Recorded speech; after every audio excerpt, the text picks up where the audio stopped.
Então vamos lá. Acho que eu começo falando um pouco, falando do projeto e a gente vai desenvolvendo aí, né, Ricardo? Claro. Bom, boa noite a todo mundo. Meu nome é Calbi Monteiro, sou formado em cinema, sou cinéfilo, sou cineclubista principalmente, tenho um cineclube ali no Cine Líbero Luchardo chamado Maldita Cineclube. Também um no hiato agora, que está com alguns problemas, digamos, burocráticos ali, mas pretendo voltar em breve e também começar outro cineclube na cidade. E eu também estou aqui com o professor doutor Ricardo Evandro, que é a gente começou alguns projetos mais ou menos nesse estilo, né? A gente, durante a pandemia, a gente fez algumas lives, tanto no Instagram quanto no YouTube, falando de alguns filmes e relacionando sempre cinema e direito, filosofia, né? Meu background é muito mais de estudo de cinemas, teoria cinematográfica, crítica cinematográfica, e o Ricardo já entra com essa parte de pensar o filme a partir de um viés filosófico, ou então relacionando com questões caras à teoria do direito, coisas que ele estuda para, além disso também, psicanálise e tudo.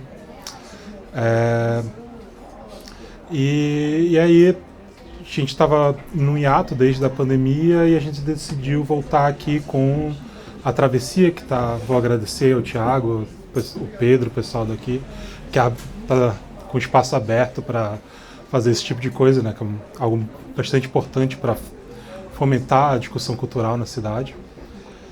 E o Ricardo estava a fim de fazer algo também, de voltar com esse projeto, de voltar com essas conversas.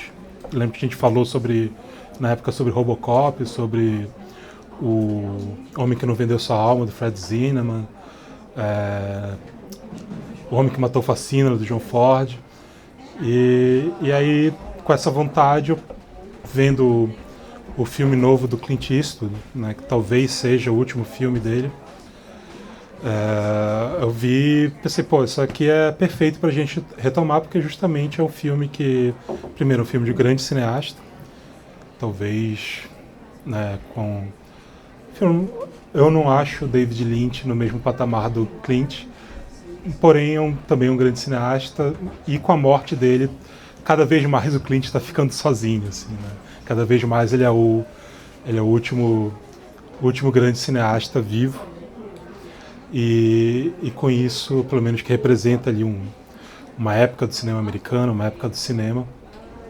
E vendo esse filme, vendo os temas que ele trata, que são temas recorrentes na carreira do Clint, nessa relação com a lei, com a justiça, e aí entrando uma outra questão da verdade, que é tema central no filme, eu pensei que seria o filme ideal para retomar esse projeto. E aí eu falei para o Ricardo concordou, então agora estamos aqui, né? Enfim, não sei se o Ricardo quer falar alguma coisa de começo, assim. Agradecer a presença de vocês aqui, prestígio, para a gente poder começar a bater um papo. Acho que a ideia poderia ser, tu poderias falar do filme Sim. E do Clint também. Eu queria começar só quem viu o filme. Todo mundo viu? Ah, perfeito. Eu fiquei com medo disso, porque geralmente faço sessões no cineclube. O cineclube é bom porque você passa o filme antes e depois exibe, né? Aqui, como era uma conversa aberta, e também não dá para exibir o filme, porque é um filme muito recente, então teria os problemas de direito autoral. Fiquei com medo de que viesse gente que não assistiu o filme. Bom que todo mundo viu. Mas sim, acho que posso começar falando do Clint e chegar no filme. Bom, para quem não conhece, não sei quanto vocês conhecem da carreira do Clint Eastwood, apesar dele ser um cineasta que, enfim, nos últimos 50 anos vem fazendo filmes que são filmes que têm um protagonismo dentro do circuito comercial, então são filmes de mainstream, são filmes que são premiados em Oscar, são filmes que que você vê sendo debatidos e as pessoas indo assistir. Não são bilheterias imensas, mas são filmes que que tem um certo reconhecimento no público em geral. Então, acho que provavelmente vocês viram outros filmes do Clint que não esse, né? Mas para dar um panorama rápido da carreira dele, o Clint começa como ator, um ator importante, principalmente com o trabalho que ele faz com o Sergio Leone, né, a trilogia dos dólares, né, Por um Punhado de Dólares, Por uns Dólares a Mais e Três Homens em Conflito. Depois ele trabalha com outros cineastas. Depois do Leone, a parceria mais importante dele com o diretor era com Don Siegel, que ele faz alguns filmes maravilhosos, como Kogan's Bluff, O Estranho que Nós Amamos, que depois ganhou uma refilmagem horrível pela Sofia Coppola, e principalmente o Dirty Harry, né, Perseguidor Implacável, que junto com os filmes que ele faz com o Sergio Leone, é o filme que deu, digamos, a persona clintiana mais definida, assim, né? O filme, eu lembro até que tem uma coletânea de livros que é História da Virilidade, que o primeiro primeiro a capa é o Alexandre o Grande, o segundo acho que a capa é o Napoleão, e o terceiro a capa é o Clint no Dirty Harry. Então ele se tornou essa figura masculina fundamental, importante e tal. Porém, junto com essa carreira dele como ator, nos anos 70 ele começa uma carreira como diretor.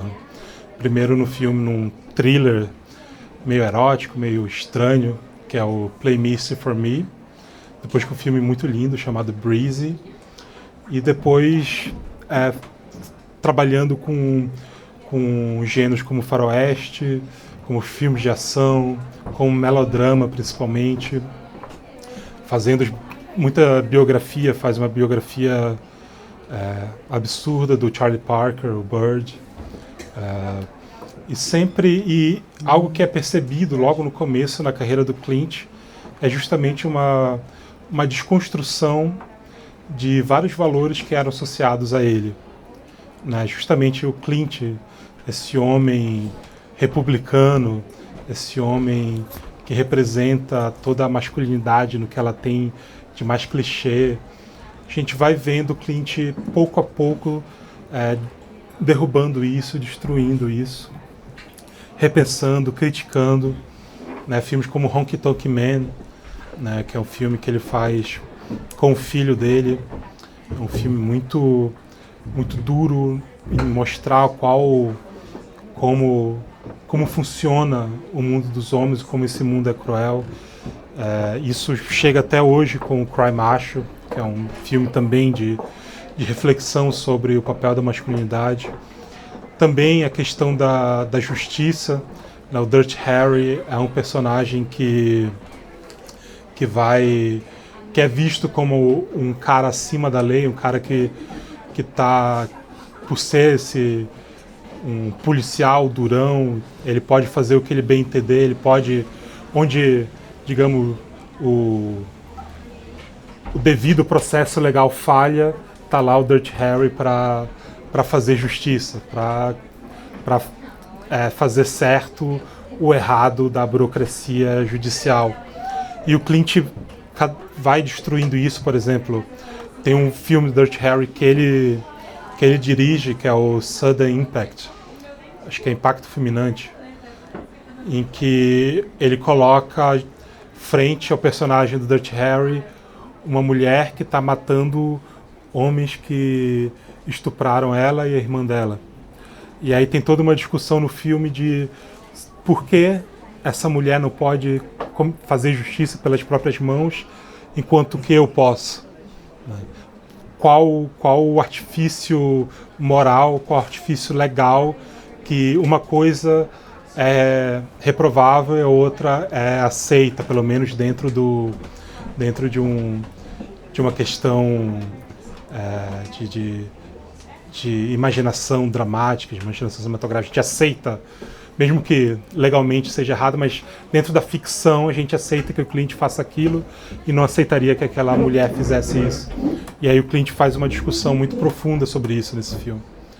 Então, vários filmes ele vai trabalhar com essa desconstrução, com essa reflexão, com essa crítica, até chegar nos anos 90, que para mim é o ápice artístico dele, que ele coloca em sequência filmes como o White Hunter Black Heart, que é um filme sobre a filmagem de Uma Aventura na África, do John Huston, também muito, muito profundo esse lugar desse homem, desse caçador, dessa figura masculina. Depois vem Os Imperdoáveis, que, enfim, tem nem o que falar, talvez o filme mais famoso dele, né?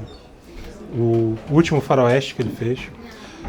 Um Mundo Perfeito, né? Os grandes filmes sobre paternidade, sobre infância. Ponte de Madison, o maior romance já feito. Meia-Noite no Jardim do Bem e do Mal, que é um filme que pouca gente fala, mas que é um filme que, infelizmente, eu não revi para comentar. Eu revi um outro filme, mas é um filme que talvez conseguisse ter uma relação interessante com o Jurado Número 2, porque também é um filme de tribunal, um filme de processo legal, assim.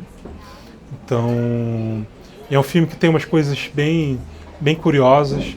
Acho que é o primeiro grande filme de mainstream, assim, com grandes atores, que coloca uma personagem importante e que não é vista de uma maneira, não é colocada de uma maneira caricatural, que é algo muito comum no Clint, né? O Clint, todos os personagens, eles têm diversas facetas, eles não são personagens simples, eles não são arquétipos definidos que representam só uma coisa. Na verdade, eles têm todo um arcabouço de profundidade psicológica, que é algo que não vejo o pessoal falar tanto. Mas, enfim, nesse filme tem uma personagem com todo esse peso de uma personagem clintiana, que é uma personagem trans, isso em 97. Né? Então, e é interpretada por uma performance, que me fugiu o nome dela agora, mas é um importante performer da Vogue, da época da Vogue e tal, no início dos anos 90. Então o Clint é um cara muito antenado, assim, muito interessado, assim, tanto que as críticas feitas a ele de ser um conservador, um republicano, isso é muito confundir duas coisas. Confundir a figura que o Clint criou, que também não sei se ela corresponde totalmente ao que é o Clint como pessoa. Eu teria minhas dúvidas, mas não poderia afirmar também. Mas se confunde muito essa figura que o Clint criou com os filmes do Clint, que são duas coisas diferentes. E aí, o último filme dessa leva, que é uma leva que eu considero praticamente perfeita dele, é um filme que eu acho que eu quero fazer, depois que o Ricardo falasse, mas que eu quero fazer algumas comparações com o Jurado Número 2, que é o Crime Verdadeiro, True Crime, que é um filme que eu revi para falar aqui, junto com o Jurado Número 2. E é um filme que não é um filme de tribunal, como o Jurado Número 2 é, mas é um filme que vai lidar com o problema do processo legal, vai lidar com o problema da culpa, o problema de você acreditar, justamente falando como o Clint trabalha os personagens de maneira a colocar eles uma profundidade, o problema de você não ver essa profundidade, você vê somente aquilo que está na sua frente, aquilo que é colocado apenas como uma caricatura do ser humano, né? Enfim. E aí, chegando ao... Enfim, ele continua nos anos 2010, tem alguns filmes muito importantes, muito famosos. Menina de Ouro, Sobre Meninos e Lobos, Gran Torino, talvez seja, né, o filme mais lembrado dessa época dele. Os anos 2010 e os anos 2000, 2010, eles têm uma mudança bem visível no Clint, né?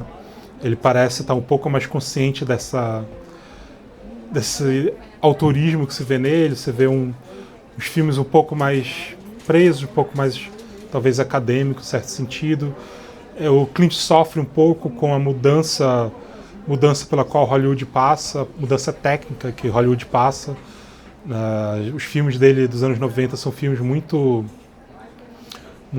perfeitos, concisos, estilisticamente falando. a partir dos anos 2000 isso se perde um pouco, mas ainda assim grandes filmes.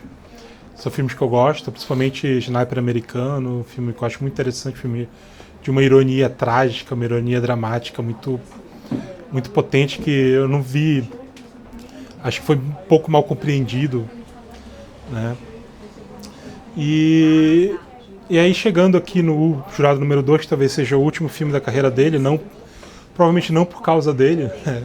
Apesar dele estar com 94 anos, acho que ainda parece ter energia para continuar fazendo filmes. Ser um Manuel de Oliveira que chegou aos 105 anos filmando, mas pelo próprio método de trabalho do Clint, pela própria indústria hollywoodiana, parece que ele é um cineasta que não tem mais lugar nela, né? Porque é um filme que já não saiu nos cinemas.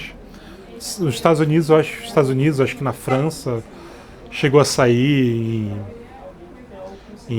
para 1-2 semanas, mas ele foi um filme feito para ser lançado direto para o streaming, né? Tanto que no Brasil chegou direto na Max, que é o serviço de streaming lá da Warner. HBO. Oi? HBO. É que a HBO é da Warner, né? Não sabia. O grupo Warner é o dono da HBO. E agora não é HBO mais, é Max, É só né? Max. Antes era HBO Max e virou Max. É por isso? É por causa da... Por isso que virou Max, será? Faço a mínima ideia. Coisa de empresa americana, assim. E, enfim, aí... Mas ver o filme me deixou muito impressionado. Me deixou muito contente de que, se esse for o último filme do Clint, né, é um grande filme, um filme que ele consegue retomar esses temas, retomar o tema da justiça, da verdade, filmar de uma maneira mais concisa também, de uma maneira mais interessante, de uma maneira bem direta, né, sem nenhum tipo de gordura, assim, um filme que é um filme de 2 horas, mas que são 2 horas que nada está muito fora do lugar ali, são 2 horas que passam muito rápido. E, enfim, acho que para fazer esse panorama da carreira, para começar a falar do filme, eu acho que eu até pensei de repente revisitar a narrativa, mas como todo mundo viu o filme, acho que não precisa, acho que filme que saiu recentemente está fresco na memória de todo mundo também, né? Então passo para o Ricardo para fazer alguns comentários e aí eu retorno. Perfeito. Obrigado, Calbi. Já agradeci a presença de vocês, todos. Eu vou falar mais um pouco e aí a gente pode retornar para ti e abrir para a gente conversar com vocês. Quero saber também como vocês assistiram o filme, o que acharam, o que vocês têm a dizer, para a gente conversar, dialogar mesmo. Eu fiquei pensando sobre o que eu iria falar acerca de Jurado número 2. Eu tenho um conjunto de ideias que tenho repetido a partir da minha pesquisa sobre Agamben, Kafka, Walter Benjamin, pesquisa que compartilho também com o professor Ricardo de Bitax, lá na UFPA. Mas eu acho que seria interessante começar pela história mesmo, né? E eu acho que tem um personagem central no filme, eu não vou lembrar o nome dele, eu sei que é um personagem de sobrenome de origem polonesa, que é um jurado, Policial. acho que número 13, acho que é o número dele, é o jurado número 13, que é um policial aposentado que trabalha numa floricultura. E aí eu fiquei lembrando rapidamente, me veio à mente, à memória, que ele é um personagem dono de uma floricultura com um sobrenome polonês. E aí então me lembro de Gran Torino, que o Clint Eastwood faz um personagem de nome polonês, né? Como personagem central. E lembro de A Mula, que é um dono de uma floricultura, né? E aí eu fiquei pensando, será que é uma coincidência? Será que isso está por acaso e eu estou só forçando a barra? hermenêutica, assim, interpretativa, mas acho que não. Acho que talvez aquele personagem seja algum, eu não sei se é algum reflexo desses personagens dos filmes anteriores, de alguma intenção do Clint, ou se é o próprio sim. Clint. Sim, eu vou um pouco por aí também. Tu vais falar disso também? Vou falar disso. Ótimo, ótimo. Porque é o personagem que parece ser o único desinteressado verdadeiramente, e se existe isso, imparcial nesse processo todo. Nesse processo, literalmente, processo judicial. Parece ser o único desinteressado e parece ser aquele que não está ali preocupado com a política, né? Uma vez que a promotora, que na verdade, vocês sabem, no sistema jurídico norte-americano, para quem não sabe, você não tem um Ministério Público como temos no Brasil, né? Que é o modelo francês, que é o modelo em que você passa um concurso público e se torna um promotor público, né? E aí você é designado para responder a determinados casos, segundo determinadas varas judiciais, né? Não, nos Estados Unidos você é um advogado que disputa politicamente. Você é eleito para ser promotor, né? E isso pode dificultar para o público brasileiro entender, se não entende minimamente do sistema jurídico norte-americano, por que ela está tão interessada ali em vencer o caso e mostrar isso? Porque ali ela se comporta como uma política, né? Não estou dizendo com isso que no sistema judicial brasileiro promotores, juízes não estão se comportando politicamente, jamais. Nem Hans Kelsen diria isso, né? Já em 1934, na Teoria Pura do Direito, o próprio Kelsen, que é acusado de tantas coisas, sabe que uma decisão judicial é uma decisão política, né? Mas parece que o jurado número 13, o policial aposentado em floricultor, é aquele que foi despertado pela culpa do jurado número 2, ou pela dúvida do jurado número 2, né? Interessante até dizer isso antes de eu concluir esse raciocínio, que o filme ele entrega logo, né? Não tem um grande mistério colocado, ele entrega logo, e aí então parece que a gente já sabe que o jurado número 2 foi quem matou a moça, vitimou num acidente de carro. Mas durante o filme eu já fui percebendo que não se trata disso. Então, não se sabe exatamente do que ela morreu, né? E isso é interessante no filme, porque eu achava que, primeiro, interessante, o filme não é de um grande mistério, o mistério já está colocado. Ela foi atropelada e o rapaz lá, o réu, é inocente. Mas, em verdade, nem o jurado número 2 sabe se ele a assassinou. Isso é uma dúvida, na verdade. Não há nenhuma prova concreta. Ele atropelou alguma coisa. Foi um cervo? Foi ela? Provavelmente foi ela.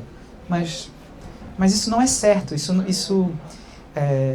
não é apresentado ao público na narrativa, né? Mas isso não interessa, né? Isso, claro, também. Isso também não interessa, claro. Justamente, é o que o advogado dele fala. Você tá ferrado. Ninguém vai acreditar em você. É isso, justamente o filme, ele tem até uns pulos, mas como é aquela frase aquela expressão o pessoal usa, suspensão de descrença em algumas partes, assim, porque tem umas coisas que não são tão críveis, assim, que fica meio estranhas, mas isso também não interessa, porque o que interessa é que justamente tem esses dois caras, você não consegue ter certeza nenhuma qual dos dois é culpado. Qual dos dois não é culpado, não.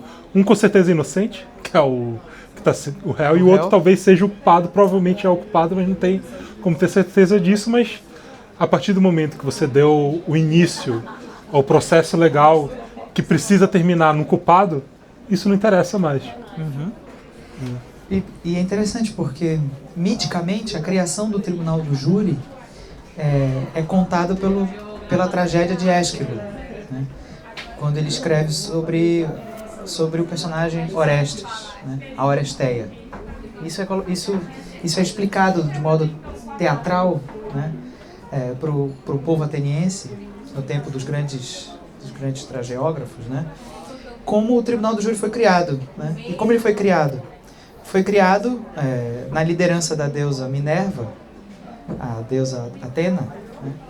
Que, para proteger Orestes, propõe às deusas antigas subterrâneas, as Eríneas, as deusas da vingança, que o sangue dele não seja derramado por conta do assassinato, do matricídio, né? Da própria mãe de Orestes. Como se renova essa antiga justiça como vingança? Aí a deusa Atena propõe o Tribunal do Júri, né? E as Eríneas passam a ser acusadoras, apesar de também votarem.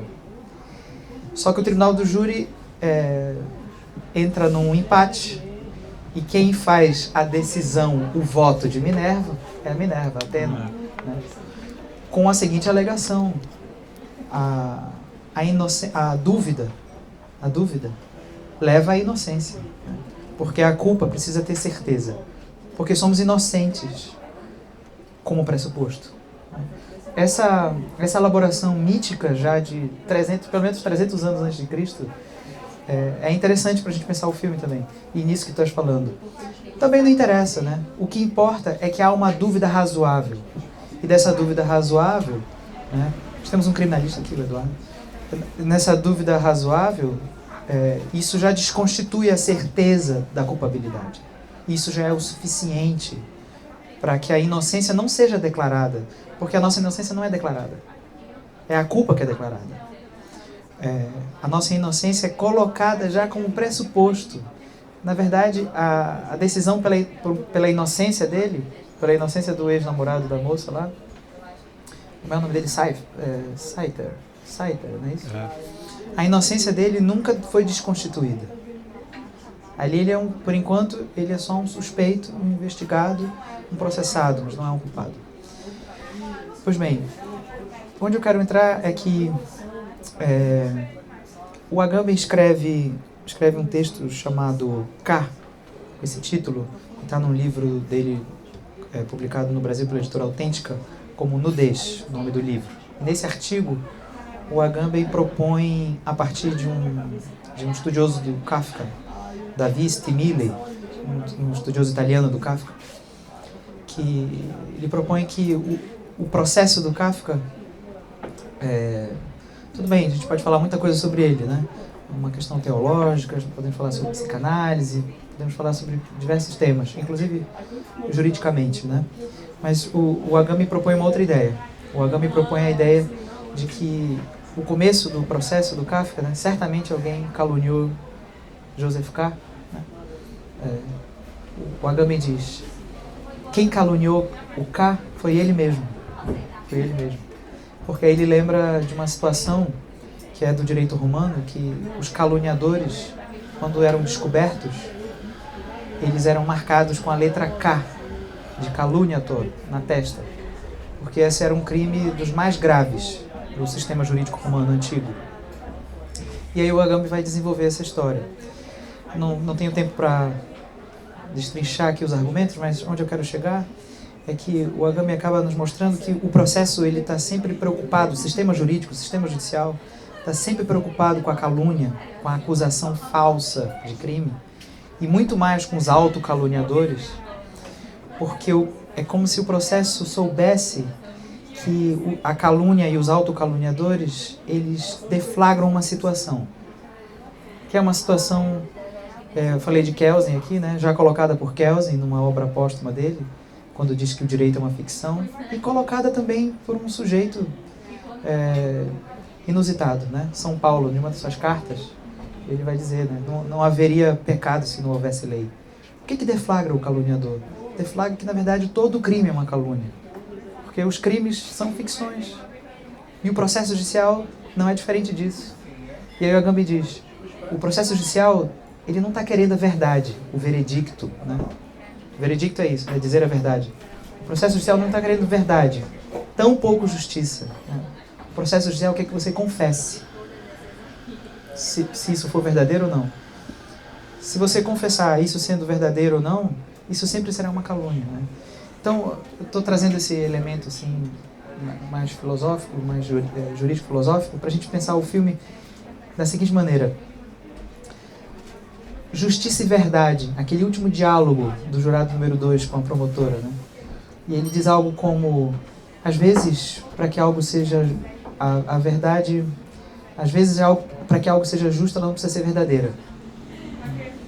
E essa frase é interessante porque ela nos leva diretamente à tradição antiga, platônica, por exemplo, de associar belo, justo e verdadeiro. Mas no filme, né, que tem esse elemento kafkiano, e o que é kafkiano no filme? Não é o processo, não é esse clichê, é o elemento nihilista, né? Essa ideia de que perdemos qualquer noção superior de buscar a verdade ou a justiça, algo muito caro para o jurado número 13, o floricultor ex-policial. Aquilo representa o chamado tempo do nihilismo, né? Que na verdade pode ter sido a verdadeira intenção de Kafka ao escrever todos os seus livros, não só o processo, assim diria Benjamin. Quer dizer, a ideia é de que a verdade e a justiça realmente não andam juntas. Não andam juntas. Existe uma verdade processual, existe uma verdade real, assim se coloca na doutrina jurídica brasileira. E o filme está nos mostrando, então, justamente isso, assim, que na verdade não sabemos quem a matou. E temos probabilidade, mas diante dessa dúvida, ninguém é culpado. Todos continuam inocentes quando saem desse tribunal. Mas o que parece que o Clint Eastwood está nos mostrando no filme é que, ainda que a promotora apareça no final, na última cena, na casa e bata na porta, é uma situação muito interessante. Tem um outro jurado que eu acho que pode nos revelar mais uma coisa sobre o filme. Que eu não sei o número dele, tá? Mas é um jurado que perdeu o irmão. E eu não sei também, Calbi, me pareceu que muitas vezes nas cenas de diálogo dele e de uma outra jurada tem uma questão racial colocada, uma tensão, né, racial colocada, muito implícita, na minha visão, assim, implícita. Não estava explícita, na verdade, né? Quando ele é perguntado no início, o advogado pergunta, né, se ele já cometeu, já bateu na mulher, algo desse gênero. Ele fala, você vai perguntar isso para todo mundo, para todos os homens aqui? É verdade, quando eles estão sendo selecionados. Sim. É isso mesmo. Mas depois nos diálogos entre os jurados, que também é uma outra característica do sistema jurídico norte-americano, né? No Brasil não é assim. No Brasil os jurados não devem se comunicar entre si, e lá eles podem, inclusive um jurado pode tomar a liderança e convencer os outros. Isso está no clássico 12 homens e uma sentença. Uhum. O que é interessante desse jurado que teve o irmão assassinado é que ele também nos leva a uma outra perspectiva sobre o processo judicial colocado no estrangeiro, do Albert Camus. E aqui eu trago as lições do professor Agostinho Ramalho, professor de Direito e psicanalista. No estrangeiro de Albert Camus tem uma questão lá colocada. Ele assassinou um árabe, né? E na justificativa da sua sentença, desse assassinato, que o próprio Meursault, assim acho que é esse o nome dele, do personagem, ele mesmo não sabe explicar por que matou aquela outra pessoa. O sol, era o calor. A sentença, em uma das suas motivações, foi porque, antes desse episódio, desse assassinato de um árabe, no velório da mãe do Meursault, que nada tem a ver com essa história do assassinato, ele não chorou. Então ele é condenado por uma coisa que nada tem a ver com o crime que ocorreu, o assassinato que ocorreu, mas porque ele não chorou no velório da mãe. E aí isso me lembra esse personagem, desse jurado, que está muito interessado em condenar o réu, não porque ele fez ou deixou de fazer, e ele cinicamente diz isso, como o próprio jurado número 2 vai dizer naquele diálogo com a promotora, já na parte final do filme. Isso importa se ele matou ou não matou. Ele é uma péssima pessoa, ele é ligado a traficantes, é ligado a um grupo que matou meu irmão. Condená-lo vai ser importante pra gente. E aí, só para terminar aqui minha fala, o jurado número 2, ele é um personagem interessante e muito bem construído no filme, porque ali ele é alguém que está interessado em se defender, ao mesmo tempo é alguém que tem culpa, ao mesmo tempo é alguém que está procurando pela verdade também, porque ele não sabe se matou ela. E não sabe se o réu é culpado. E aí, ao mesmo tempo, ele pode levar o processo criando uma dúvida no corpo de jurados, e ao mesmo tempo é alguém que está interessado em condená-lo seguindo o aconselhamento do seu próprio advogado, que diz, se você confessar, você vai ser condenado, como tu colocaste. Por quê? Porque... E não só do advogado, mas da mulher também. Da esposa também, que está interessada que ele não seja condenado por toda a vida, né? Ou pelo menos 30 anos. E ela grávida. Porque você é uma pessoa que teve problemas com álcool, é um alcoólico, né? Você foi ao bar, você pediu uma bebida, e ninguém vai acreditar que você não bebeu, né? Você está condenado. E aí, nesse ponto, eu percebo como o jurado número 2... ele é um personagem irmão ou gêmeo do réu, do personagem do réu, o Scyther, né? Porque o Scyther também é aquele que diz, na conversa na cadeia com a promotora, junto com o advogado dele, que ele não se orgulha de muita coisa que fez no passado. Ele também era um sujeito que realmente, como o outro jurado disse, que era envolvido com um grupo criminoso, etc., mas que hoje ele já não é mais assim, e que ele gostava muito da pessoa que morreu, da vítima. A amava de verdade.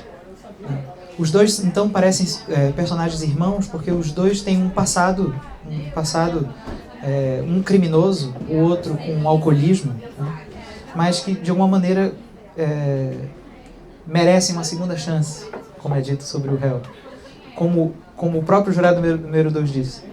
Eu também tive uma segunda chance e a aproveitei, né? Consegui me livrar do álcool, me casei com uma professora com quem eu convivi quando eu estava pagando a minha pena por trabalhos comunitários e tal. Os dois vão se acompanhando nisso. Só que tem alguém que tem certeza sobre uma certa situação entre os dois. É o réu, o Scyther. Ele sabe que não a matou. Uhum. Isso ele sabe, e nós sabemos também. Quer dizer... Sabemos? Sabemos. Há um flashback em que ele retorna com o carro. Sabemos. Que é o flashback final, né? Isso. Que é uma sucessão de eventos bem cruel, assim, né? Que é o jurado... 13. O 13. O 13 não. Ah, não. Que é negro, né? O jurado, ele fala pra ele que não... Ou é uma condenação, ou eles chamam de mistrial, né? O júri não chegou no consenso e ele precisa de uma condenação, precisa de um veredito, na verdade, ou inocente ou culpado, porque provavelmente se forem fazer um outro tribunal, novas provas vão surgir, provavelmente a partir dessas provas ele vai ser culpado, provavelmente. Então ele precisa do veredito e aí tem a lembrança dele de ver, ou seja, a certeza de que esse cara realmente é inocente. Esse cara, e aí tem uma elipse, né, pro momento da sentença. Sentença não, do veredito, né? Sim. Sentença vem depois. Pro momento do veredito, em que o jurado número 2 não está lá, porque ele está com a mulher, a gente vê depois, e a sentença é de culpado. Então o Clint é bem habilidoso em encadear essas ações, assim, encadear esses momentos, né? Porque é quase um negócio meio aterrador, assim. Ele tem a informação, eles têm a certeza absoluta que o cara é inocente e ele, sem estar presente no tribunal, condena o inocente a passar a vida na cadeia. Então é um momento muito forte. Tem outra coisa também, que tem a ver com o que tu falaste, que o começo do filme, né? Que o filme abre, o título do filme vem na imagem clássica da justiça, né, da deusa Têmis, e logo em seguida vem a mulher vendada. Ou seja, ele contrapõe duas justiças. A justiça verdadeira, a justiça institucional, a justiça burocrática e a justiça pessoal. que é o que incita ele a não se acusar, a não confessar o crime. Ou seja, ele está balançando entre essas duas margens e aí a escolha final dele é por essa, digamos, justiça pessoal, de que todo mundo, o advogado fala, a mulher fala, tipo, por que você vai acusar, por que você vai para a cadeia por algo que você talvez tenha feito, e se fez foi completamente por acidente. Aham. E você vai se colocar numa posição de alguém que pode não ter feito, mas que não é uma boa pessoa. Aparentemente não é uma boa pessoa. Né? Então, existe uma justiça social, do meio social dele, que fala, cara, você não é culpado. Você pode ter matado, mas você não é culpado. Uhum. Sabe? Enquanto que a justiça representada pela promotora, que é a justiça burocrática, a justiça institucional, não, isso talvez não interessaria. Também tem uns meandros aí que dá para pensar, né? Porque aquilo é necessário para ela ser eleita, né? O caso é uma plataforma política para ela, então ela também tem interesses. Sim.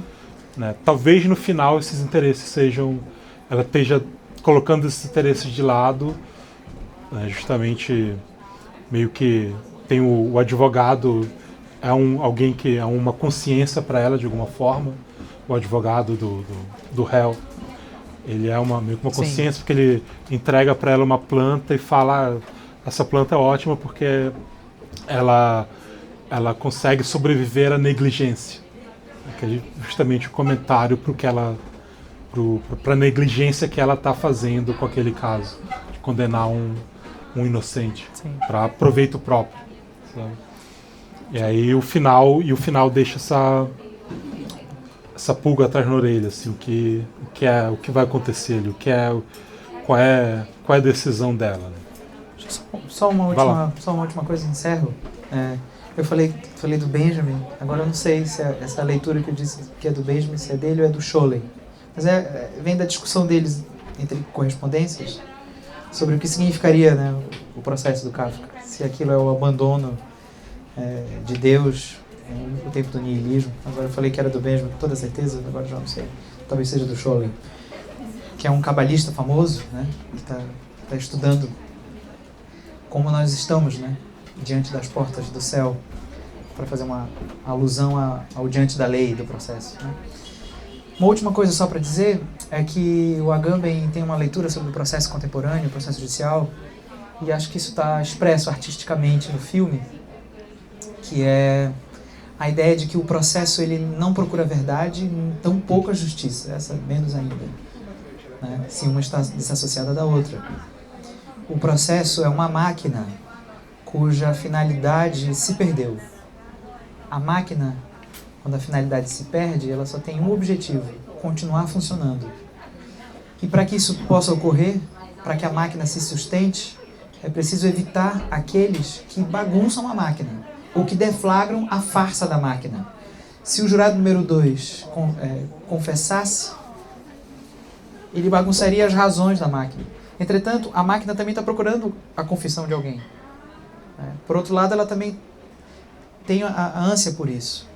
Porque o que o processo judicial quer não é verdade nem justiça. O que o processo judicial quer é que você confesse. Que você confesse.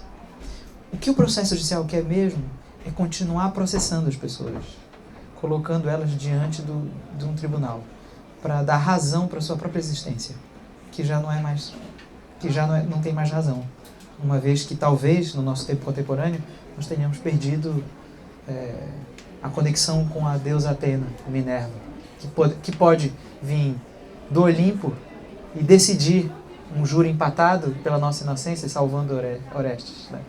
Bom, esses deuses morreram, né? Isso não existe, né? Que é o perdão.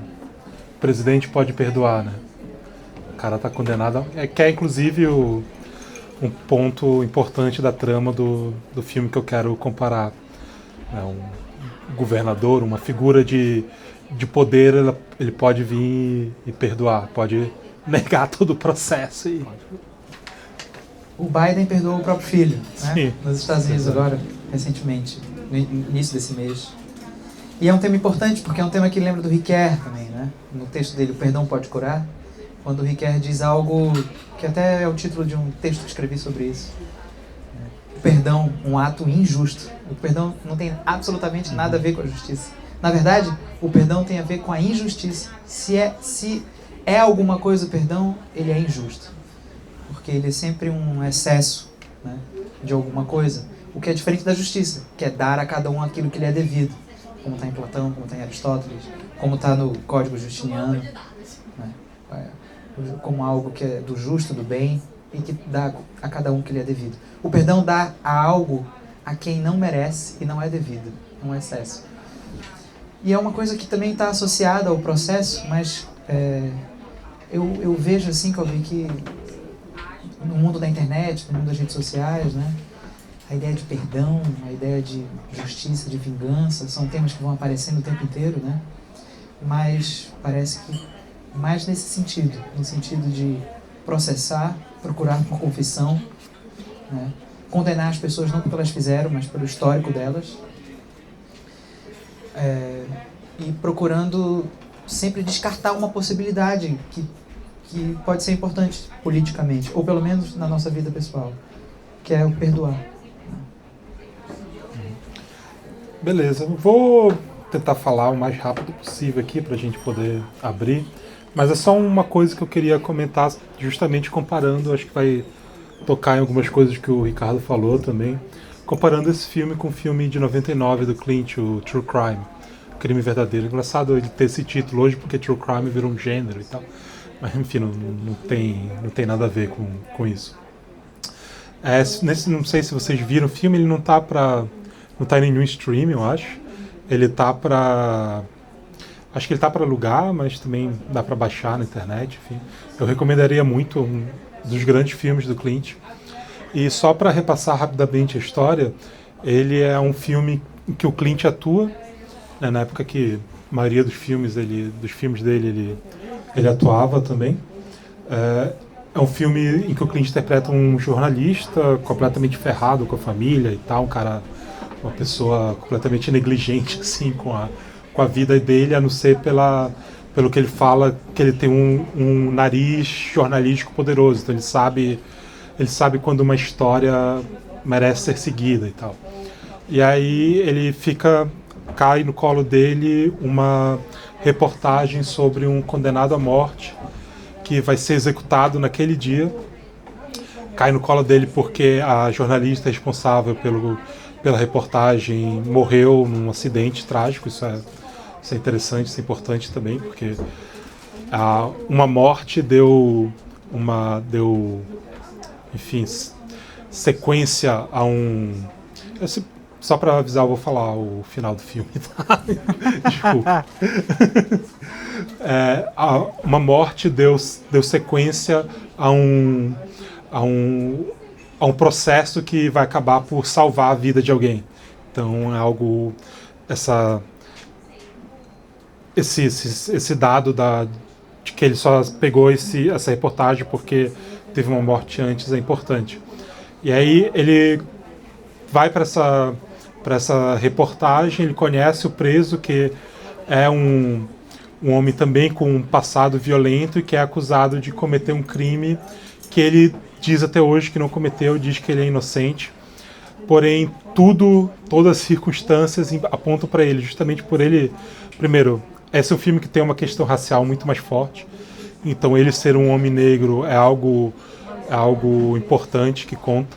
Ele ter tido um passado violento também algo que contou, e basicamente pegaram ele, colocaram e já praticamente não, assim como no Scythe, não viram outras pessoas, não viram outros culpados, não viram outras possibilidades. É esse cara aqui e é isso. E aí o Clint vai investigar isso, uma correria também, tem essa suspensão da descrença, porque o Clint vai conseguir o cara vai ser executado no dia. O filme até brinca com isso, porque o chefe do Clint, que é interpretado pelo James Woods, que é um ator meio desaparecido hoje, mas um ator fenomenal, fez muito filme dos anos 90, anos 80, anos 90,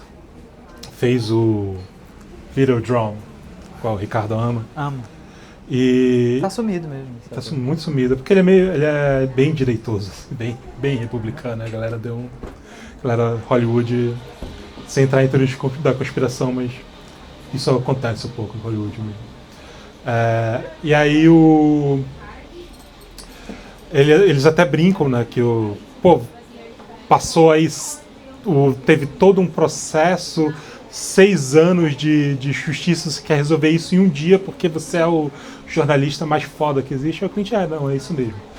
Aí ele vai atrás, ele consegue achar lá uma discrepância, ele consegue achar um culpado, que é até uma cena muito bonita, porque ele acha um culpado que foi um menino que entrou na loja de conveniência onde a vítima foi morta e chegaram a conversar com esse menino, mas descartaram ele. Tanto que a defesa do condenado nem sabia que esse cara existe, que também é um comentário sobre o processo, né? O processo que é o que o jurado número 3, o J.K. Simmons lá, ele fala, né, que tipo, o processo é todo ferrado, porque o legista é um cara que fez 5... Ah, é verdade, viu 5 corpos naquele dia, os advogados públicos, eles são mega sobrecarregados, então esse cara, ele entra na máquina do processo e ele vai ser moído lá, não tem muito o que fazer, é quase que feito para isso, né? Então, a mesma coisa nesse filme de 99, no True Crime. E aí, só que aí o Clint descobre esse cara, ele vai no endereço dele, visita a mãe dele, é uma cena muito, muito impactante, muito bonita, assim, porque a mãe dele fala, realmente, o que você está fazendo aqui? Você com certeza, você quer acusar meu filho, né? Você é um homem branco, com certeza a vítima, uma mulher branca, você está vindo aqui porque, enfim, o meu filho é com certeza envolvido com drogas, envolvido com armas e tal. E o Clint fala, não tem nada a ver com raça, porque o cara que eu estou tentando salvar também é negro e tal. Beleza, meu filho, você não vai conseguir falar com meu filho porque meu filho já está morto, foi morto esfaqueado. E alguém você veio aqui tentar achar o culpado pela morte dele. Tem toda uma questão assim, política, racial, social ali, que o Clint é bem enfático, bem preciso em tratar. Assim. E, enfim, tem toda uma reviravolta lá, o Clint acaba salvando o rapaz na última hora, assim, uma cena mega hollywoodiana, assim, então já estão injetando o soro nele, ele já está, consegue ser salvo. Mas o que eu queria falar nesse filme, eu queria falar de uma cena em particular, e aí já pulo para o jurado número 2, que é uma cena que o Clint está na casa dele, porque, enfim, a vida dele é uma confusão, e ele precisa, no meio dessa confusão, ele precisa levar a filha no zoológico, porque ele não vê a filha há semanas e tal. E aí ele tá lá arrumando a filha para sair, e tem uma televisão passando uma discussão sobre pena capital, porque esse caso, aconteceu isso muito nos anos 90, né? Muitos casos de pena de morte eram discutidos, a pena de morte em si era colocada como uma questão.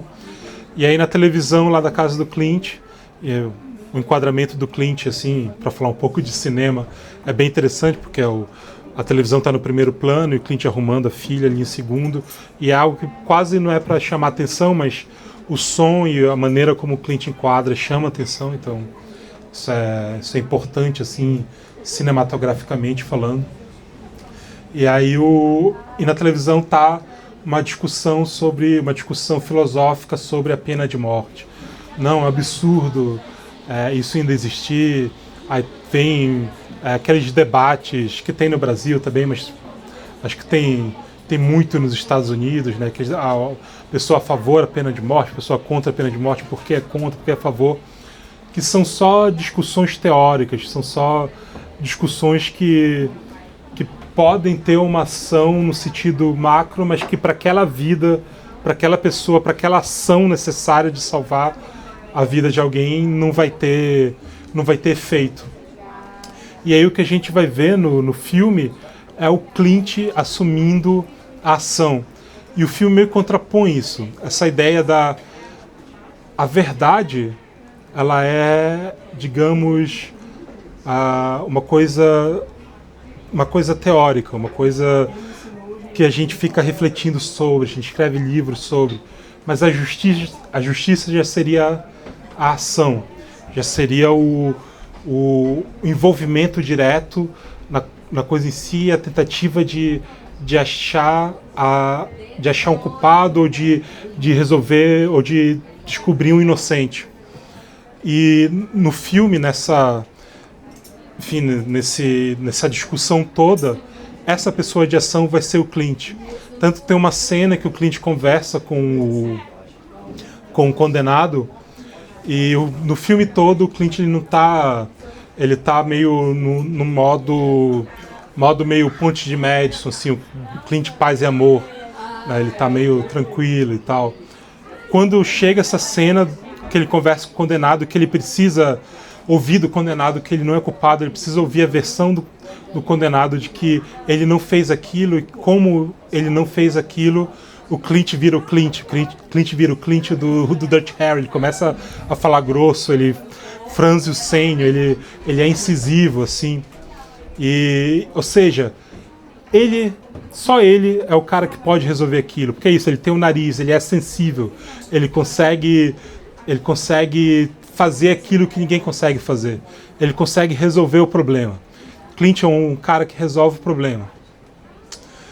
Ou seja, o Clint nesse filme, assim como o Dirty Harry era, ele é a justiça mais do que a justiça, né? Ele é a justiça pura, ele é Minerva. Ele consegue chegar lá e falar: olha, esse cara não é o culpado, tá aqui. Eu consegui, o que vocês demoraram 6 anos, em uma tarde, em 3 horas eu consegui resolver, sabe? Pula pro jurado número 2. É bizarro ver que tem muitas similaridades, né? Os dois condenados são homens com passado violento, os dois são inocentes. Só que aí, essa figura do Clint, ela já não existe mais, ou mais ou menos. Ela é o jurado número 13. Tem um momento no jurado número 2 num bar ali, logo no começo do processo, do tribunal, o advogado e a promotora estão conversando e ela fala algo. Na verdade, está no discurso dela antes, porque ela faz um discurso porque ela quer ser eleita como promotora e tudo. Sim. Ela faz o discurso, ela fala isso e depois eles discutem isso. Foi até engraçado, porque eu vi o True Crime antes e eu estava pensando nessas coisas, e quando eu vi essa cena no jurado número 2, isso deu um estalo. E ela fala o seguinte, até anotei aqui, que um professor dela falava para ela: a verdade é a justiça em ação. Boa. Então, só que aí que está o problema do jurado número 2. Não existe mais o Clint, ou o Clint que existia, ele é tirado do processo logo no início do filme. Que é o jurado número 13. Que é o jurado número 13, que é isso, é o policial, o cara que faz e acontece, o cara que vai lá e resolve, sabe? Só que o processo já está tão tomado, a ideia de verdade já está tão sobreposta que ela justamente já... Essa ideia de uma justiça que é justa, ela já não pode mais ser colocada. Então, e o filme todo, como ele é muito focado no personagem do Nicholas Hoult, lá, o Justin, como é muito focado nele, o filme ele fica em torno dessa discussão teórica, dessa discussão pessoal, psicológica, será que eu fiz isso? Será que eu mereço estar nesse lugar? Sabe, não tem esse movimento que pode gerar resolver o problema, ele está tão já está tão diluído, já está tão solto num éter daquele processo jurídico que não tem mais como agir. Tanto que, né, parece, a primeira vez que eu vi o filme parecia algo surpreendente, aquela decisão. Na verdade, surpreendente não, pareceu um desfecho trágico.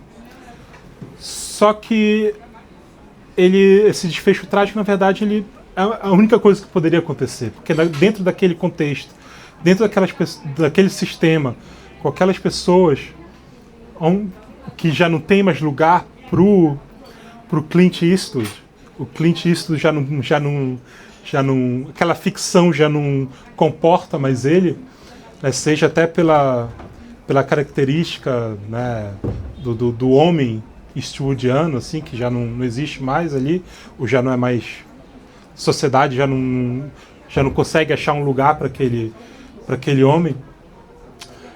Aquilo não tem,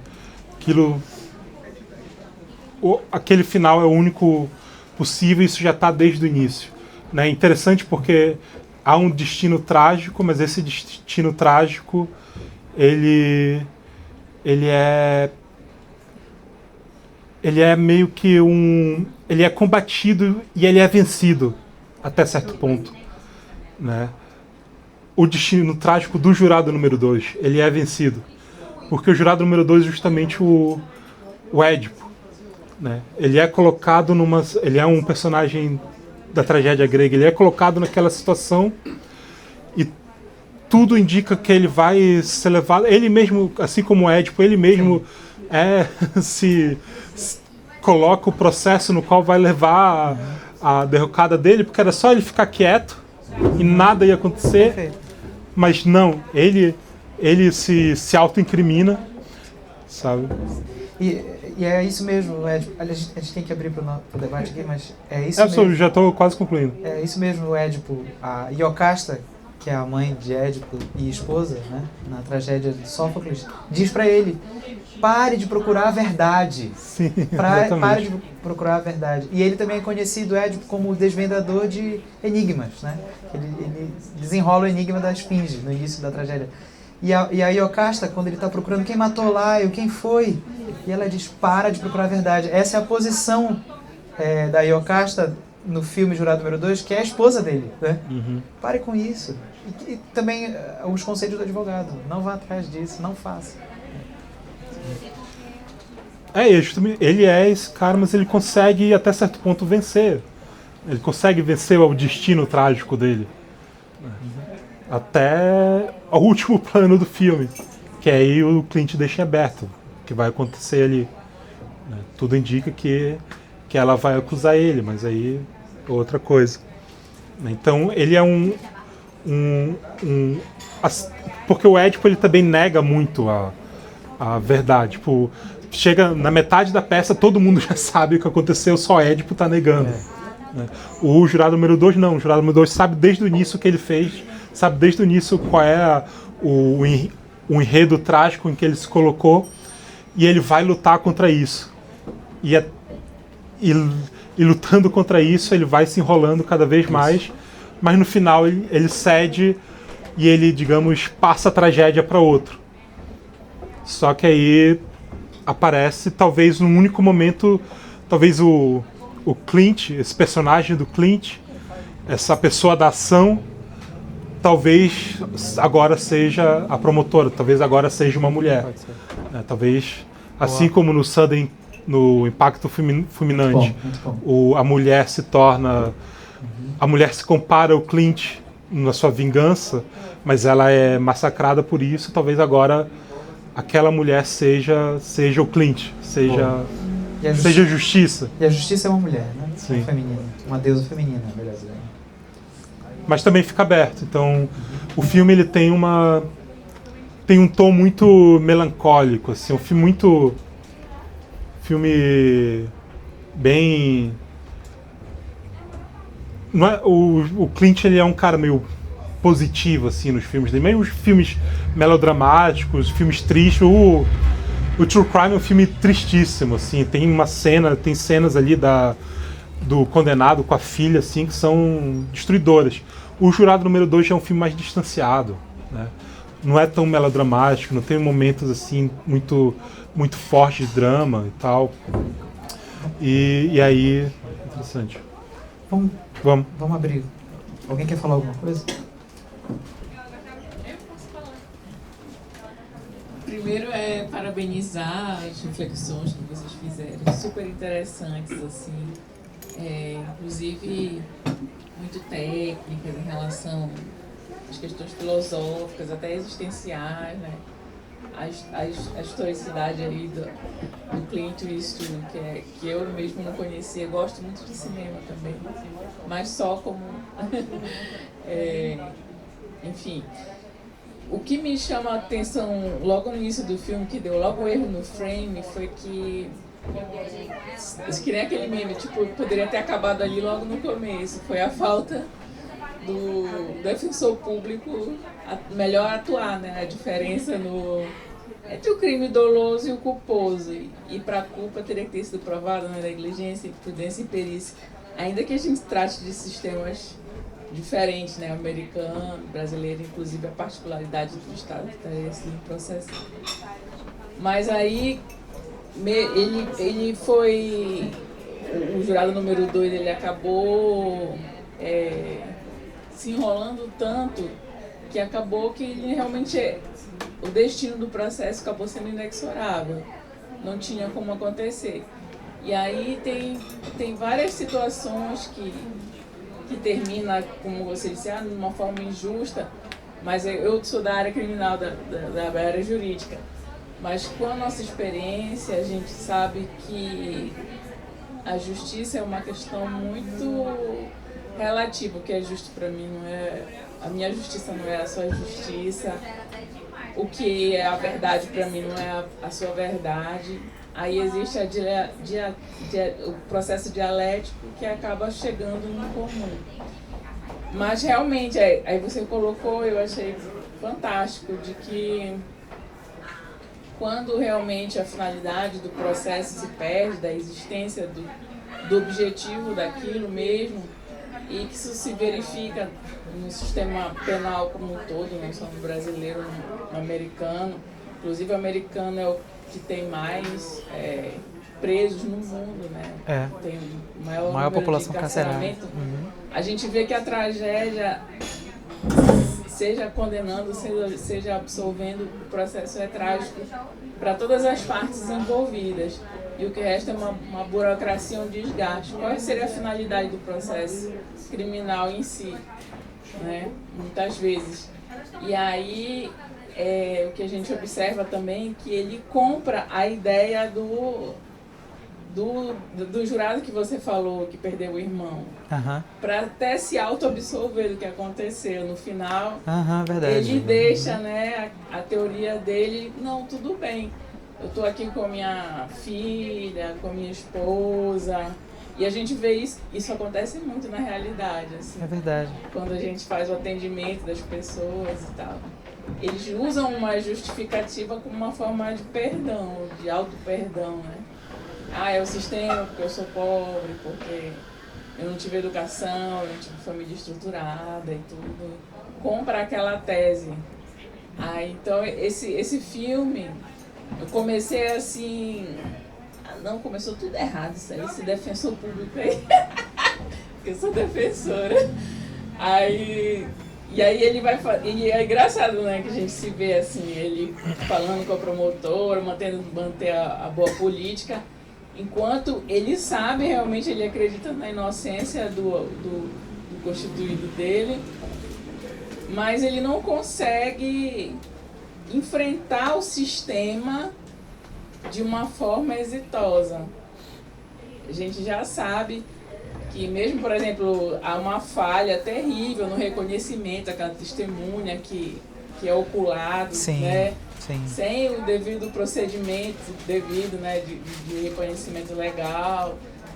E aí vai seguindo de uma forma que o inocente é acusado, mas aí essa reflexão da justiça, de que a minha justiça não é a sua justiça, e o sistema está todo podre, corrompido, é muito interessante. Esse filme ele me captou de uma forma bem positiva, assim, por isso até que eu vim aqui participar das discussões com vocês. Obrigado. Quer falar? Passa aqui. Obrigado. Se apresente aí. Quem eu? Eu? Eu sou Rosana. Rosana? É. Prazer. Mas é defensora, Rosana? Sou defensora. Defensora pública? Legal. É porque eu sou advogado também, criminalista, e atuo na defesa na maior parte dos casos. Então, nós estamos irmanados aí na atuação. Na busca da justiça. Na justiça é engraçado isso, né? Uma das coisas que eu estava pensando é como as pessoas chamam o judiciário de justiça, né? Uhum. Eu vou até a justiça. Não é até a justiça, você vai até o judiciário. Justiça é outra coisa. Mas o Agamben, quando analisa o caso do Eichmann em Jerusalém, relatado pela Hannah Arendt, ele diz, uma coisa é a casa da justiça, outra coisa é a casa da lei. Nós vivemos já só a casa da lei, não da justiça. Interessante. E assim, esse filme também me chamou a atenção de diversos pontos, assim. E aí eu elenquei alguns também com base, obviamente, no que vocês falaram, para fazer uma referência ainda aqui breve. E também fiz uma perguntinha assim de algo que me chamou a atenção, mas até hoje eu não sei se é viagem da minha cabeça e tal, se faz sentido. Mas assim, Ricardo, tu estavas falando sobre o fato de que quando há dúvida, as pessoas deveriam ser absolvidas, né? Questão de dúvida pro réu, na dúvida você absolve o réu. E é interessante porque aqui no júri brasileiro, diferentemente do americano, que basta um cara não concordar para anular, né? Aqui não. Então você tem júris que terminam 4-3, ou seja, 3 pessoas votaram pela absolvição do cara. Então tu vai dizer que aí não tem uma dúvida razoável? Dos 7, 3 estão falando que não foi ele, mas o cara é condenado. E agora ele é condenado e já vai direto preso. Então de 7, 3 estão dizendo que ele é inocente, ele vai preso no final da sessão. Então aqui não existiria uma dúvida razoável que impediria a condenação dele. E bom, aqui funciona assim, nos Estados Unidos pelo menos existe essa questão, né? Que um não concorda e aí tu vais anular. E aí com base nessa questão, né? Vão achar um culpado sempre, né? Então assim, se não tiver esse julgamento agora, vai ter outro, até que alguém seja condenado. Também a gente não quer saber se foi o cara ou não. Vai ser um condenado, isso que importa. Isso, que esse é o objetivo. Esse é o objetivo. Também quando se fala sobre a questão da verdade, né? Achar o bode expiatório, né? Achar total. E assim, em relação à verdade, algumas coisas me chamam a atenção, que é sobre a verdade. A gente sempre pensa em algo como imutável, né? Definitivo, a verdade real, tu falaste e tal. Mas aqui no filme me chama a atenção, assim, que no início a verdade dele é que ele tinha matado um servo, né? A verdade da testemunha, né, que fala, não, pô, eu vi ele tá aqui no júri. Aí o senhorzinho fala, tá ali. Ele até se abaixa, né, na cena, pra não ser visto e tal. Aí ele, não, tá ali. Então aquela verdade do cara. O cara faz um juramento como testemunha e tem que falar a verdade. Ele fala, depois ele fala, não, só queria me sentir útil, né? Isso é muito bom. Muito boa essa cena. Eu queria me sentir útil, desculpa. Realmente estava chovendo, estava escuro. Mas eu só queria ajudar vocês aí.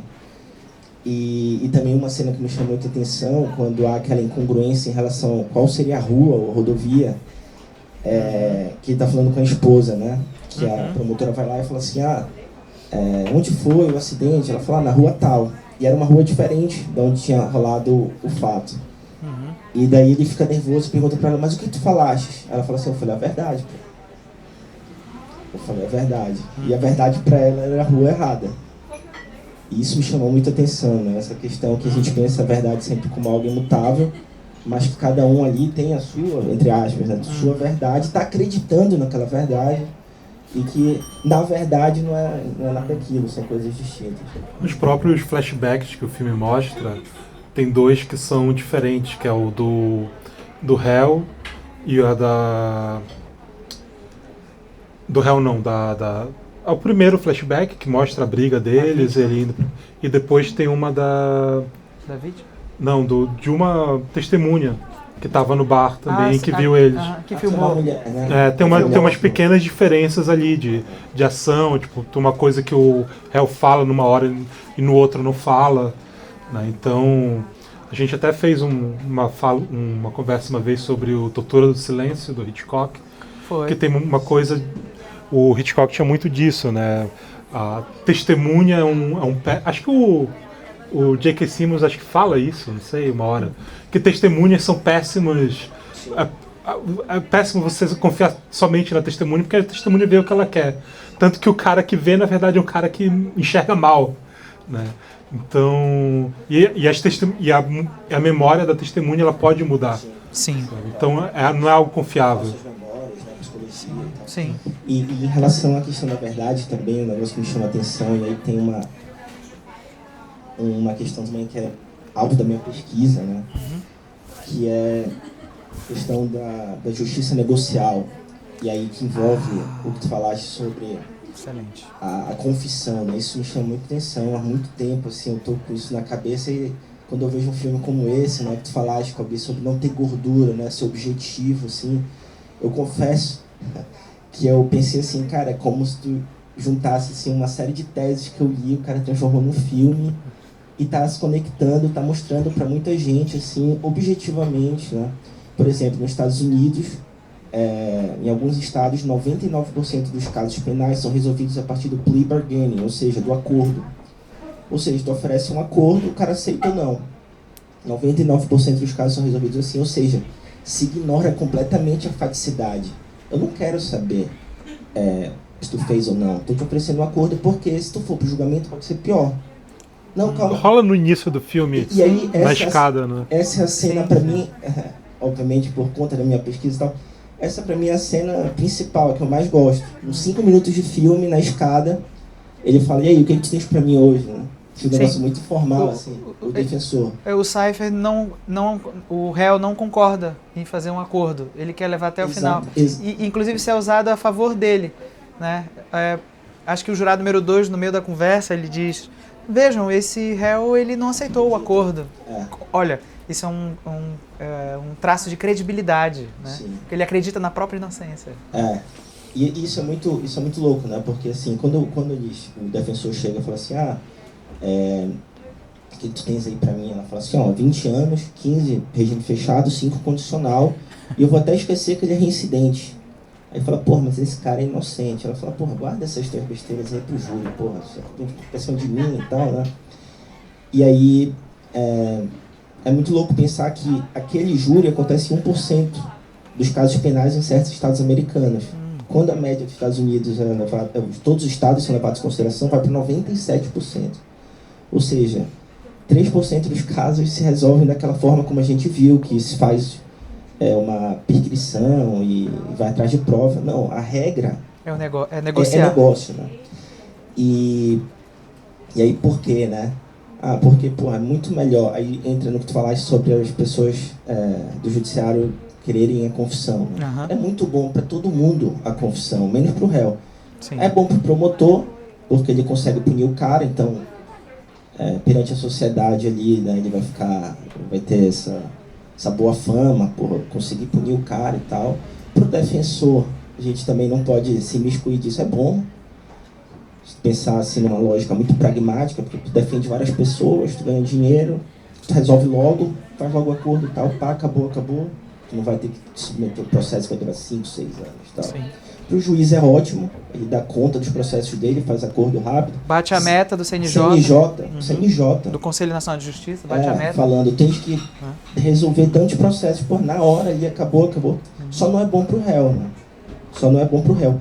E aí o principal para mim no filme é justamente a demonstração dessa perniciosidade do sistema, que se ele tivesse confessado algo que ele não fez, ele pegava os 20 anos. Ou seja, ele quis fazer o uso da defesa, né, do constitucional e tal, falou, não, eu quero me defender, porque eu sou inocente. Ele se ferrou, vai passar a vida toda preso. E aí quando tu falas, Rosana, sobre a questão da defesa exitosa, né, isso me chama muita atenção, porque aí o êxito seria fazer com que ele confessasse algo que ele não fez. Mas ou seja, seria difícil, né? Ou seja, tu dizes que a justiça acaba deixando sempre incentivando, inclusive, Totalmente. que o réu se autocalunie, se ele foi Ricardo. inocente de fato, se existe de fato, Ricardo. não só interpretações, né, para citar o Nietzsche. A confissão é uma atenuante genérica, pô. Tu confessando, a tua pena diminui. Como uma atenuante. Como atenuante. Se a pena já estiver no mínimo, é desconsiderado dos A três. confissão, né? Vai ficar no mínimo, não desce do mínimo. Não é desconsiderado. Se É. estiver no mínimo. Então, assim, Foi muito bom isso. Então, por exemplo, sabes o que tu precisas para confessar e diminuir tua pena, se não for esse caso da pena estar no mínimo? Nada. Só chega lá e fala assim, ó, tem todas as provas do mundo contra ti, mas tu chega lá perante o juiz e fala assim, não, eu confesso, tua pena diminui. Não precisa de arrependimento, não precisa de nada. Então, assim, isso é marca também do sistema inquisitório, né? Igreja e tudo mais, a confissão sendo estimulada através de tortura. Né? Então, confessa que vai pro céu. Todos os teus pecados vão ser cancelados, confessa logo. Então confessa, pô, mas aí tu já confessou, agora eu vou ter que te matar aí na fogueira, porque pô, tu confessou e tal. Então, é um desejo mesmo do judiciário que as pessoas confessem. Né? Seja através do acordo, porque o acordo exige a confissão, né? Circunstanciada. Então, para tu confessar, quer dizer, para tu fazer o acordo, tu tens que confessar. Necessariamente. E isso faz com que várias pessoas diariamente confessem crimes que não cometeram. Porque imaginam que no processo dificilmente vão ter a sua absolvição. Então confessam logo. O juiz vai acreditar em mim? Não vai, Mas então... olha, geralmente quando o cara é inocente,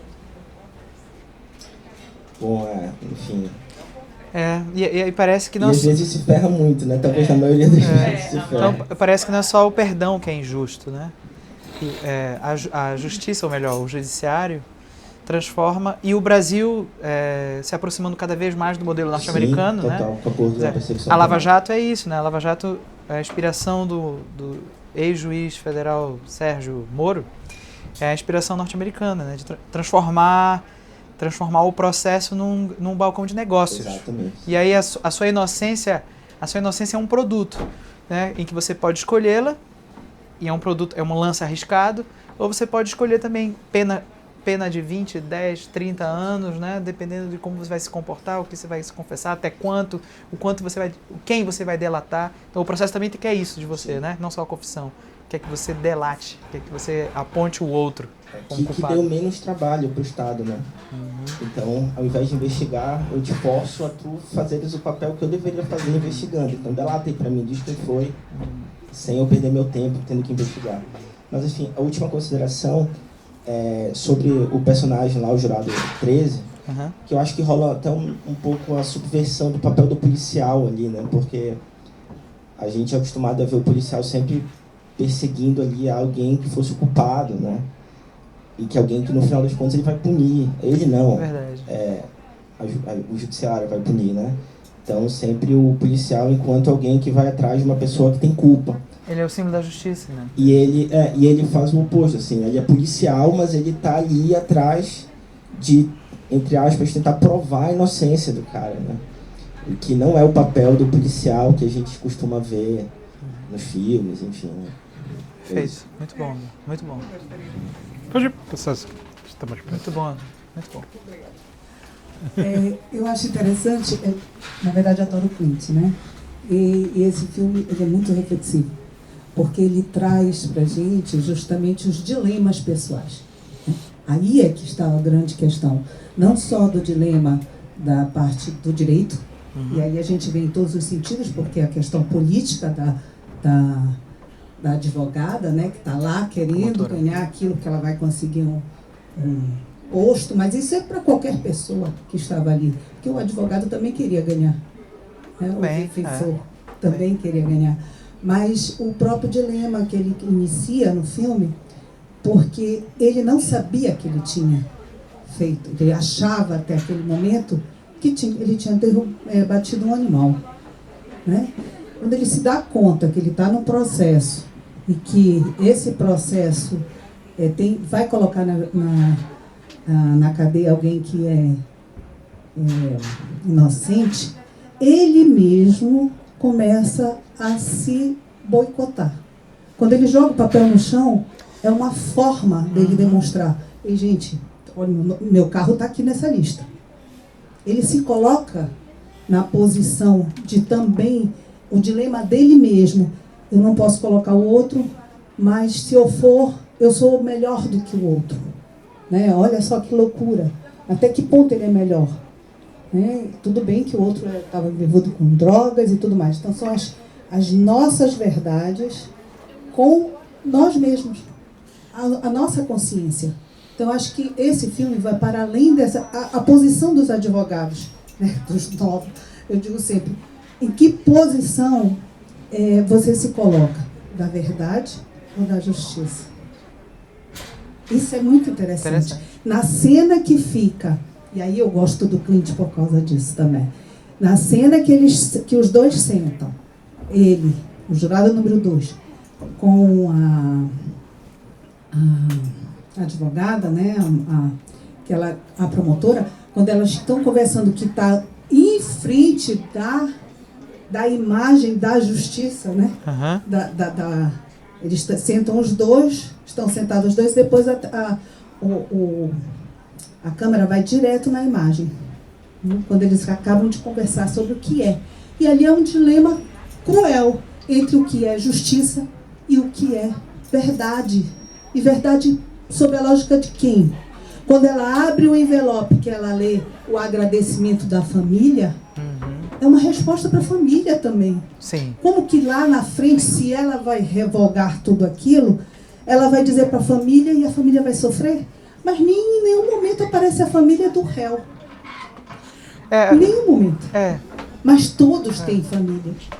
São questões que a gente leva à reflexão. Então, acho que o filme é principalmente isso.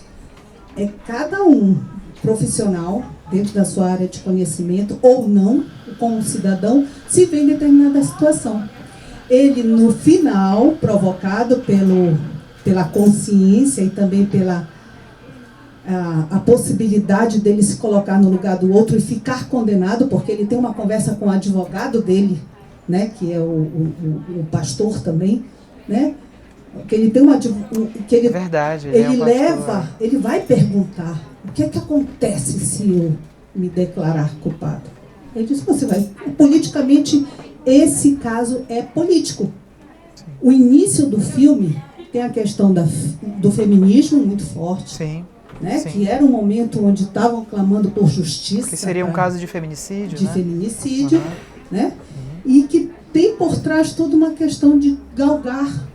E a plataforma política da promotora. Exato, é verdade, é a pauta feminista. Ela fala, eu preciso dessa condenação porque é o que vai me eleger. Que vai me eleger.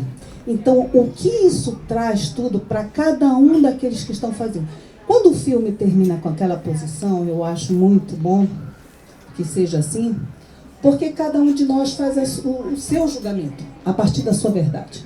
E aí é uma pergunta para cada um de nós. Ela ia revogar? Ela ia abrir mão de tudo? Do posto que ela estava?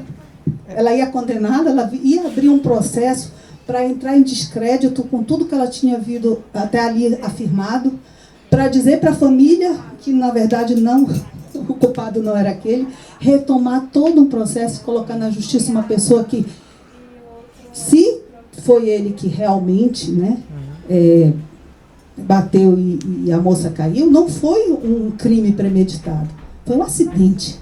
Mas ainda assim, pelo histórico dele, ele teria sido condenado. Sim. Da mesma forma que o outro foi. Sim. Essa questão do histórico, do que a gente faz, do que a gente traz na história da gente, é muito forte. Que é o caso do estrangeiro, né, Alberto Camus, que você é condenado pelo seu histórico, não pelo que você fez ou deixou de fazer. Eu vou falar muito rápido sobre a questão da verdade, né? Tem um processo famoso, né, na história, que é o processo de um jovem rapaz de 33 anos, né, que diante de um governador, que ao mesmo tempo é julgador, está sendo acusado de blasfemar contra Deus, né, esse jovem rapaz. Aí a autoridade estatal chega para ele e diz aí, quem você é, né? Eu sou a verdade. O que é a verdade? Ele faz a pergunta para ele. Pilatos faz para Cristo. O que é a verdade? Eu não sei se eu estou lembrando exatamente da passagem bíblica, não interessa. Mas a questão é que essa é uma questão central do processo. E aí eu quero trazer um tema. Uma das juradas, a que substitui o jurado floricultor, é uma jurada que escuta podcasts de true crime. Né? Aquilo não está aleatório. Né? Porque ela aí diz, mas você acha que você quer resolver esse problema só porque você escuta podcasts de true crime? Mas veja, são casos verdadeiros. E eu conheço vários. E sei dos padrões. Essa cena é emblemática porque ela faz lembrar o seguinte, aí eu lembro do Paul Ricoeur também. O processo é verdade, o processo está construindo uma verdade. Essa verdade narrativa, ela está descolada já da noção de verdade como correspondência, que é a verdade da tradição, né? A verdade aristotélico-tomista. O que é a verdade aristotélico-tomista, né? A verdade que corresponde entre o que você diz e a coisa, né? Se ela se adequa, é verdadeiro. O que o filme está nos mostrando é que a verdade processual ela não tem nada a ver com isso. A verdade processual é a verdade da construção narrativa. Né? E por que eu estou lembrando dessa jurada que escuta podcasts? Porque essa jurada está nos dizendo, e os podcasts de true crime são isso, que essas histórias processuais elas não são muito diferentes na sua construção narrativa de um livro de detetive, de Agatha Christie. Não são muito diferentes. Se são diferentes, parece que não. Né?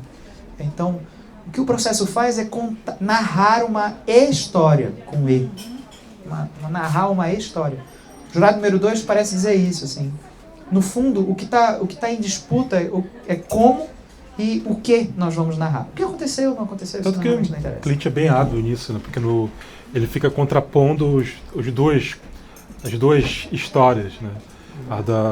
A que a promotora fala, que o advogado de defesa fala. Ele fica colocando os dois e tem até uma repetição ali. Né? Fala, esse cara é um assassino violento que matou uma mulher de uma forma vil. Aí corta esse cara inocente que amava essa mulher e tal. Então ele contrapõe essas histórias, as duas histórias elas são só histórias. Não são nada... Não querem necessariamente relatar uma verdade, tanto que elas são algo completamente uma diferente da outra, uma oposta à outra, e estão sendo colocados para julgamento. Mas julgamento não como verdade, mas como história. Qual história faz mais sentido? Isso. Qual história faz sentido, como você muito bem citou, para a família da vítima, né? Para a sociedade, para os jurados, para o jurado que teve o irmão assassinado. E tem mais uma coisa, né? Que é justamente a diferença ali entre o True Crime. Não, é até engraçado ver essa personagem de True Crime, porque o Clint fez um filme chamado True Crime. Sim, sim. Mas a cena se repete no jurado número 2. Né? No True Crime, o Clint vai visitar o condenado, porque ele tem que fazer reportagem, ele fala para ele, conta a história, me diz se você matou ela, me diz a verdade. E no True Crime, a verdade é a verdade. O Clint, quando o cara fala, conta a história e diz que não matou, ele sabe que ele está falando a verdade. No jurado número 2, a mesma cena acontece, a promotora vai visitar o réu, pede para ele contar a história de novo, mas ali é uma história, é uma versão. Ela não tem certeza se aquilo é verdade, ela fica na dúvida. Ela não consegue agir sobre aquilo, ela não vai, beleza, então isso é verdade, vou matar esse processo aqui, e vou jogar minha carreira fora, e é isso porque é isso que eu tenho que... No True Crime acontece isso. O Clint, ele é um jornalista e tem um passado porque ele já tentou salvar alguém de uma pena de morte, só que acabou que essa pessoa era uma pessoa culpada. E ele acabou a credibilidade dele por causa disso. E agora está acontecendo de novo, e ele fala, não, ele repete sem pestanejar, que fala, eu vou jogar minha carreira fora. E ele termina o filme sem emprego, ele termina o filme sem esposa, sem a filha separada dele, termina todo ferrado, mas ele fez o certo, sabe? Aqui a promotora ela não tem essa certeza, ela não tem a certeza da verdade, porque a verdade dela é que ela quer ser eleita. Né? Então, e o Clint, esses dois filmes em paralelo, assim, colocados um contra o outro, eles são bem elucidativos do que era o cinema americano, que era os Estados Unidos, que era o Clint, o que o Clint pensava nos anos 90, o que o Clint pensa hoje, assim, o que virou os Estados Unidos hoje. Também Thiago deu aviso pra gente já encerrar. Alguém quer falar mais alguma coisa? Rapidinho? Muito breve. Só pra falar uma coisa, que é interessante, a personagem da mulher dele me interessa bastante, porque ela é a primeira personagem a aparecer, a figura dela tá vendada, né, como uma figura da justiça. Ela É verdade, vendada. ela parece vendada. Ela parece vendada. Uhum.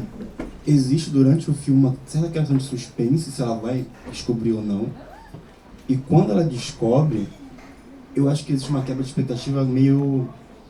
É até brutal, assim, pra mim, pelo menos vendo, que é brutal no sentido de doer mesmo, porque ela é caracterizada de uma maneira até então, e quando ela descobre que o marido acha que matou, ou tem a dúvida de que teria matado a mulher, ela fica do lado dele e ela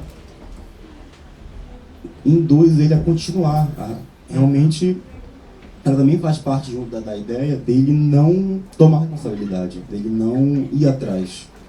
E tem até um amigo que comparou ela quase com uma Lady Macbeth, assim, sabe, de alguma forma ela tá...